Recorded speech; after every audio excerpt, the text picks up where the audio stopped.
ఆంధ్రప్రదేశ్ రాష్ట్ర శాశ్వత రాజధానిగా అమరావతి బిల్లు పార్లమెంట్ రాజ్యసభల్లో ఆమోదం పొందిన సందర్భంగా కడప జిల్లా జమ్మలమడుగులో కూటమి నాయకులు భారీ బైక్ ర్యాలీ నిర్వహించారు.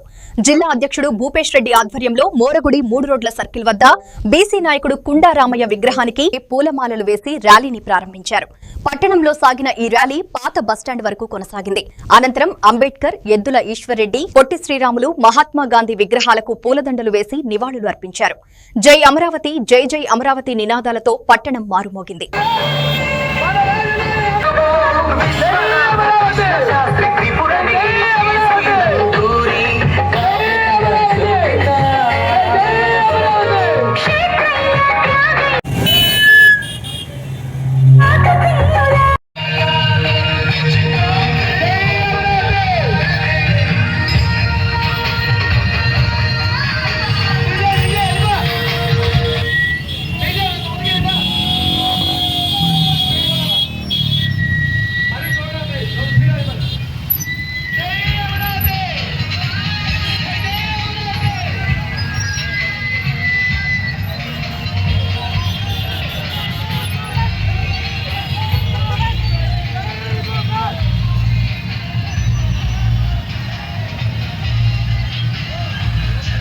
ఈరోజు మన రాష్ట్రానికి ఆంధ్రప్రదేశ్ కు అమరావతి రాజధానిగా అసెంబ్లీలో, లోక్సభలో, రాజ్యసభలో ఈ రోజు బిల్లు పాస్ చేసుకున్నాం. కాబట్టి మనందరం ఆలోచన చేయాల్సింది, దాదాపు 2014 నుంచి 24 వరకు మనకు రాజధాని లేని రాష్ట్రంగా ఉండడం జరిగింది.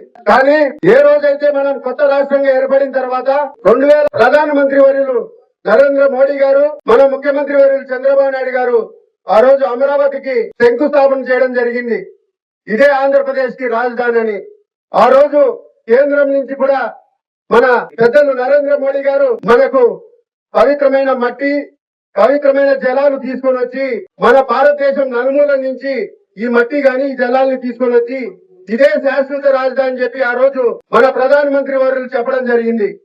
కానీ ఆ రోజు జగన్మోహన్ రెడ్డి గారు ఈ 3,000 ఎకరాలు కాదు, 10,000 ఎకరాలు కాదు, 30,000 ఎకరాలు ఉంటేనే ఇది రాజధాని మనము తీర్చిదిద్దగలమని ఆ రోజు జగన్మోహన్ రెడ్డి గారు పాదయాత్రలో ప్రతి ఒక్కరిని నమ్మించి, నేను కూడా ఇక్కడనే ఇల్లు కట్టుకుంటున్నాను, ఇక్కడే భూమి కొన్నాను, ఇల్లు కట్టుకుంటున్నాను అని చెప్పి ఆ రోజు అక్కడ రైతులు ఎవరైతే త్యాగం చేసినారో అమరావతికి, నగరానికి, భాగ్యనగరానికి, ఆ రోజు వాళ్ళందరినీ నమ్మించడానికి నేను ఇక్కడనే ఇల్లు కట్టుకుంటానని చెప్పి నమ్మించి మోసం చేయడం జరిగింది.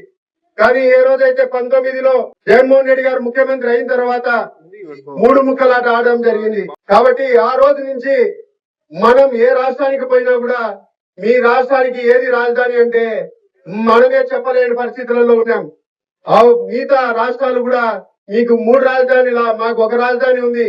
అటు సైడ్ కర్ణాటకకు పోతే బెంగళూరు ఉంది, తమిళనాడుకు పోతే చెన్నై ఉంది, మనకు హైదరాబాద్ కొత్తగా ఏర్పడిన రాష్ట్రానికి కూడా తెలంగాణకు హైదరాబాద్ ఉండింది. మనం కూడా వరల్డ్ క్లాస్ క్యాపిటల్ ని తయారు చేసుకుంటాం.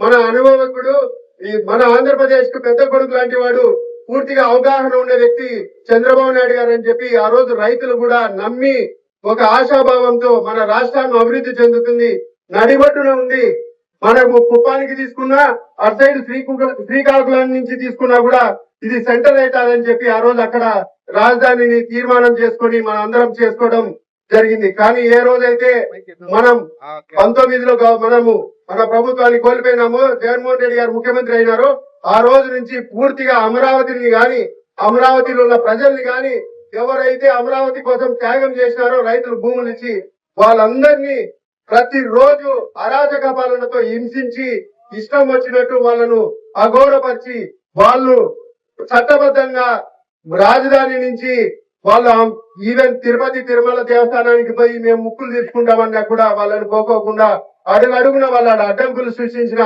ప్రభుత్వం గత ప్రభుత్వం అయితే, మళ్ళా ఈ రోజు వచ్చిన తర్వాత 20 నెలల్లో పూర్తిగా మనం కూడా పనులుంటే లేకపోతే ఏదైనా అవసరాలు కొద్ది విజయవాడ కానీ, గుంటూరు కానీ పోయినప్పుడు మనం చూడొచ్చు ఏ విధంగా అభివృద్ధి పదంలో సాగుతుందో. వచ్చే 2-3 ఏళ్లలో పూర్తిగా ఈ రాజధాని ఒక సుందరీకరంగా తయారవుతుంది. మనకు చంద్రబాబు నాయుడు గారు అంటే నమ్మకం, మన ఆంధ్రప్రదేశ్ ప్రజలకు నమ్మకం చంద్రబాబు నాయుడు గారు అంటే.